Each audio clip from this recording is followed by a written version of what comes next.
Amici telespettatori, siamo nella rubrica dei Saranno Famosi e questa sera vi voglio presentare una ragazza che ha una grande passione, la passione per il canto, ma conosciamola subito, si chiama Graziella ed è di Campobello di Mazara. Ciao Graziella. Ciao Alberto, Quanti anni c'hai?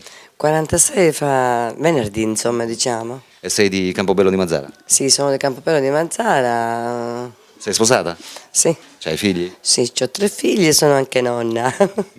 Complimenti. Grazie. Ascoltami Graziella, com'è che nasce questa tua passione per il canto?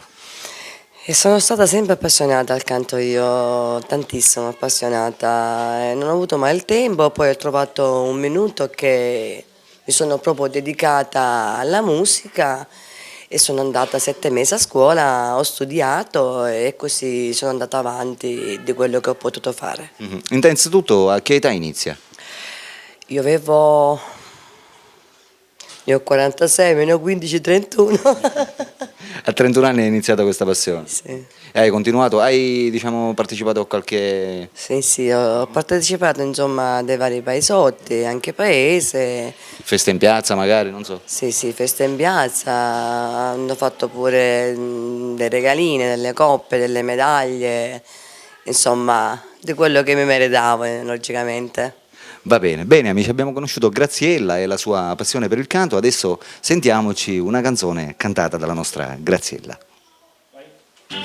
Grazie a tutti, grazie signore e signori, una buona serata, tante grazie, arrivederci, ciao ciao. Brava Graziella, un applauso a Graziella. Brava Graziella. Bene amici, abbiamo sentito Graziella cantare, abbiamo visto la sua passione. Insomma, dopo un po' che non soprattutto- cantavo, sono riuscita a cantare, diciamo al 50%. Ah, bene. Anche perché avevo tanto tempo che non cantavo, non sapevo bene ancora le parole, non le avevo ancora in mente, però credo che non ho fatto male figura, grazie. No, completamente, sei stata bravissima, complimenti. Speriamo che la tua passione continui Sì, di sempre. eterno, giusto? Sì, io spero fino a che Dio mi dia salute e fortuna. Bene. Canterò sempre. Ok, bene amici, un saluto da Alberto, un saluto da... Graziella. Ciao amici, a dopo. Ciao, ciao, ciao.